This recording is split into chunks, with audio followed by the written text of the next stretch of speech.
नमस्कार विद्यार्थी मित्रांनो, स्वागत आहे तुम्हा सर्वांचं प्रिपेरिंग ब्राईट स्टडी या आपल्या एज्युकेशनल यूट्यूब चॅनलमध्ये.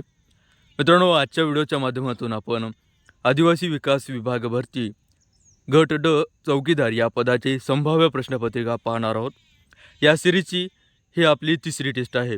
मागील टेस्ट पाहिले नसतील तर एकदा नक्की पाहून घ्या, कारण परीक्षेच्या दृष्टिकोनातून अतिशय महत्त्वाची माहिती आपण त्यामध्ये कव्हर केलेली आहे. तर चला तर मग वेळ न दडवता टेस्टला सुरुवात करूया. तत्पूर्वी जर चॅनलवर नवीन आले असाल तर आताच सबस्क्राईब करून बाजूच्या बेल आयकॉनला ऑलवर सेट करून घ्या, जेणेकरून इथून पुढे येणारी जे काही इन्फॉर्मेटिव्ह माहिती आहे तुमच्यापासून मिस होणार नाही. लक्षात घ्या मित्रांनो, वेळ अतिशय अल्प आहे. यामध्ये जास्तीत जास्त महत्त्वाच्या प्रश्नांकडे लक्ष देणं हे तितकंच महत्त्वाचं ठरते, गेम चेंजर ठरते. तर पहा, आजच्या या टेस्टचा आपला पहिला प्रश्न क्रमांक 1. 2011च्या जनगणनेनुसार भारतात सर्वाधिक अनुसूचित जमाती म्हणजे एसटींची लोकसंख्या कोणत्या राज्यामध्ये आहे? तर पहा, पहिल्या प्रश्नाचं योग्य उत्तर आहे ऑप्शन सी, मध्य प्रदेश राज्यामध्ये. मित्रांनो, 2011च्या जनगणनेनुसार अनुसूचित जमातींची लोकसंख्या ही सर्वाधिक प्रमाणामध्ये आहे. एकूण विचार केला तर 1.53 कोटी एवढी लोक हे अनुसूचित जमातीचे आहेत मध्य प्रदेश राज्यामध्ये. आणि टक्केवारीमध्ये जर विचार केला तर त्यांचं एकूण प्रमाण हे 21% एवढं येते मित्रांनो. यानंतर भारतामध्ये दुसरा राज्य आहे महाराष्ट्र आणि तिसरा आहे ओडिसा, जिथे अनुसूचित जमातींची लोकसंख्या ही सर्वाधिक प्रमाणामध्ये आहे. नोट डाऊन करून टाका मित्रांनो, परीक्षेमध्ये याची 100% शाश्वती आहे. असेच प्रश्न येणार आहेत. त्यानंतर पहा दुसरा प्रश्न, गोंडी ही आदिवासी भाषा भारतातील कोणत्या भाषाकुळातील लँग्वेज फॅमिलीमधील मानली जाते? तर दुसऱ्या प्रश्नाचं योग्य उत्तर आहे ऑप्शन सी, द्रविडियन ही जे भाषाकुळ आहे इथून गोंडी हा आदिवासी भाषा येते मित्रांनो, किंवा उगम पावलेली आहे, जे की दक्षिण मध्य द्रविडियन भाषा आहे. तेलुगू, कन्नड आणि तमिळ हे जे काही भाषा आहेत ते द्रविडियन या कॅटेगरीमधील आहेत. ठीक आहे, लक्षात असू द्या. यासोबतच इतर भाषांचा आपण माहिती घेऊया. आता इंडो आर्यनमध्ये कोणती कोणती भाषा येतात? तर मराठी, हिंदी आणि संस्कृत हे इंडो आर्यन भाषा आहेत. ॲस्ट्रो एशियाटिकचा विचार केला तर संथाळी, मुंडारी हे जे काही पूर्व भारतातील भाषा आहेत ते ॲस्ट्रो एशियाटिक भाषा आहेत. आणि सिनो तिबेटियन हे ईशान्य भारतातील म्हणजेच बोडो, नागा ह्या भाषा आहेत. त्या भाषा ह्या सिनो तिबेटियन या भाषाकुळातील येतात. लक्षात घ्या मित्रांनो, महत्त्वाचा प्रश्न आहे, परीक्षेमध्ये विचारला जाऊ शकतो.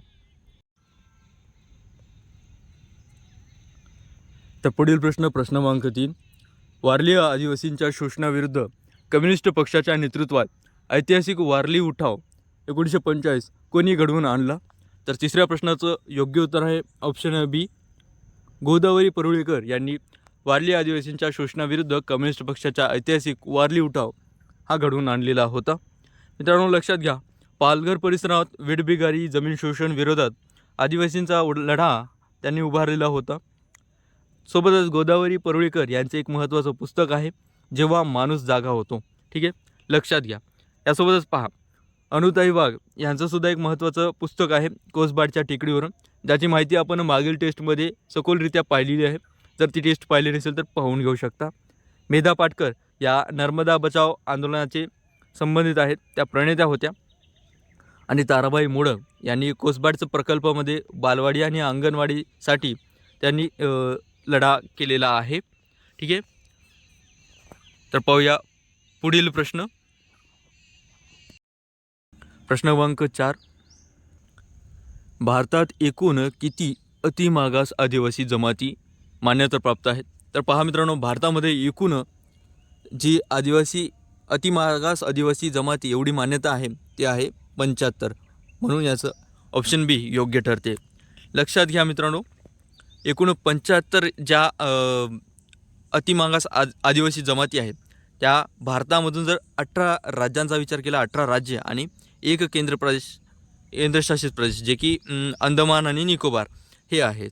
तर 18 राज्य आणि एक अंदमान निकोबार ह्यांमधून एकूण 75 हे अतिमागास आदिवासी जमाती या ठिकाणी आहेत. पुढील प्रश्न क्रमांक 5,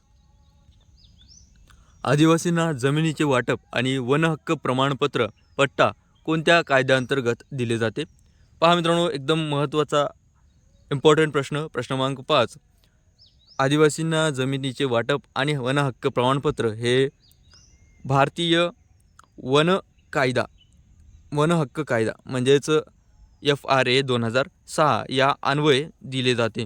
लक्षात घ्या मित्रांनो, अनुसूचित जमाती आणि इतर पारंपरिक वननिवासी वन हक्कांची मान्यता असलेला हा कायदा 2006 या अन्वये जे आदिवासी पिढ्यानपिढ्या जंगलामध्ये राहत आहेत त्यांना जमिनीचा हक्क म्हणजे 7/12 प्रमाणामध्ये तो प्रमाणपत्र या ठिकाणी त्यांना दिला जातो. वन हक्क कायदा FRA 2006 या अन्वये. आणि पहा मित्रांनो, इतर कायद्यांचा विचार केला तर पेसा कायदा हा आहे ग्रामसभांना प्रशासकीय व वनोपजाचे अधिकार देतो. भारतीय वन कायदा जंगलावर सरकारचे नियंत्रण दर्शवतो, जो की ब्रिटिशांनी हा कायदा आणला होता.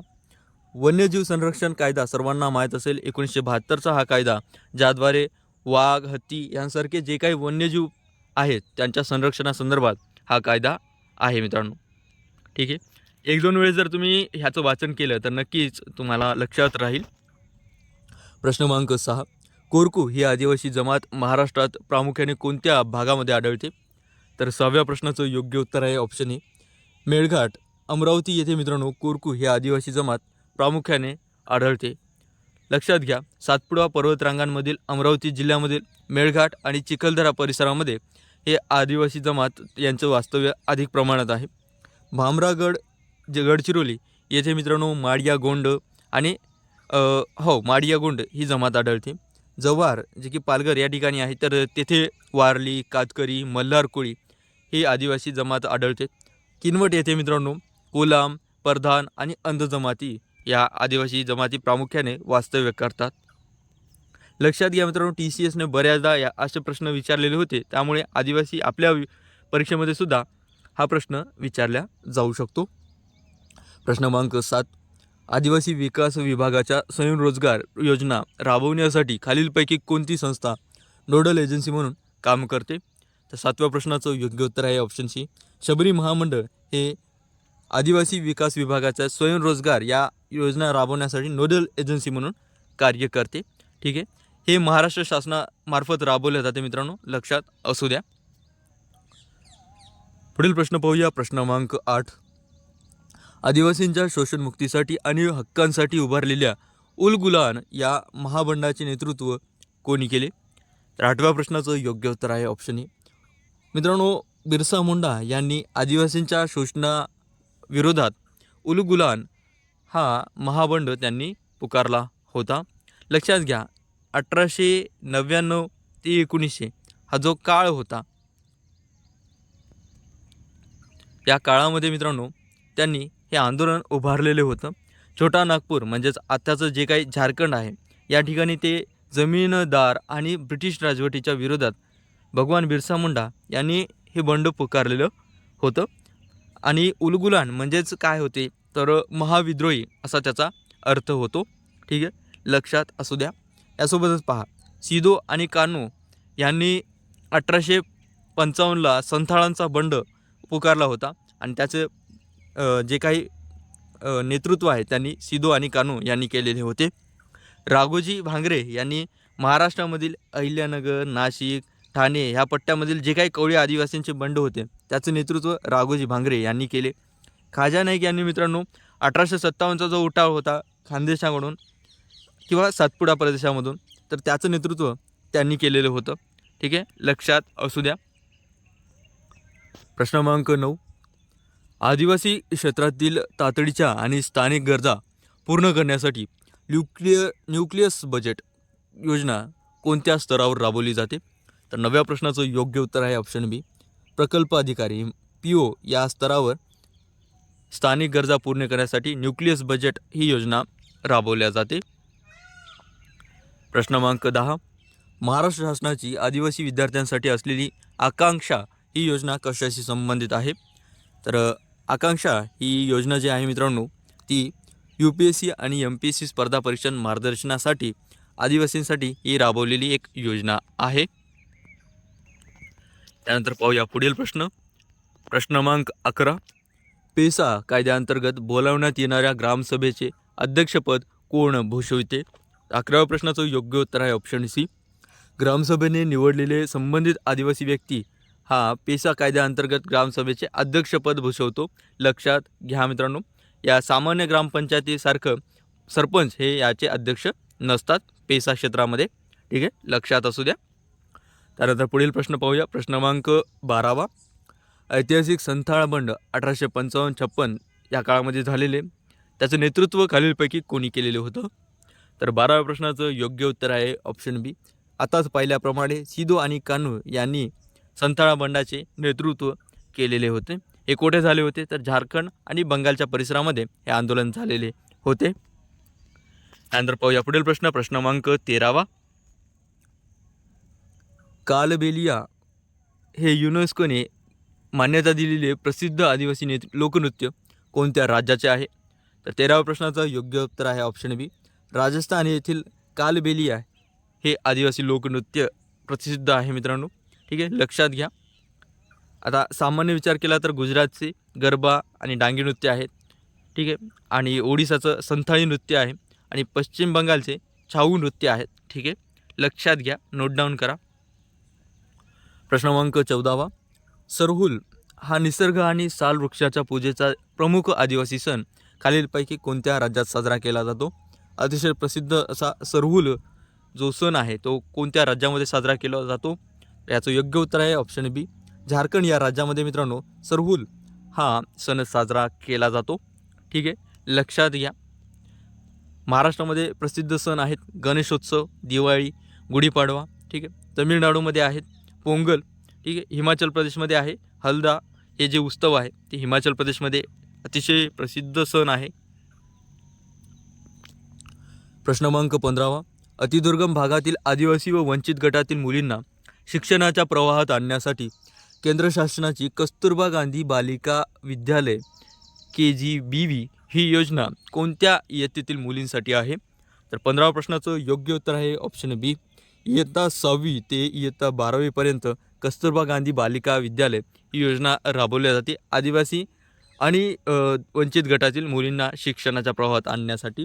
ठीक आहे, लक्षात घ्या. पुढील प्रश्न पाहूया. प्रश्न क्रमांक 16वा. आदिवासींच्या शोषणमुक्तीसाठी आदिवासी हा शब्दप्रयोग सर्वप्रथम कोणी केला होता? तर पहा मित्रांनो, अतिशय महत्त्वाचा प्रश्न. 16व्या प्रश्नाचं योग्य उत्तर आहे ऑप्शन बी.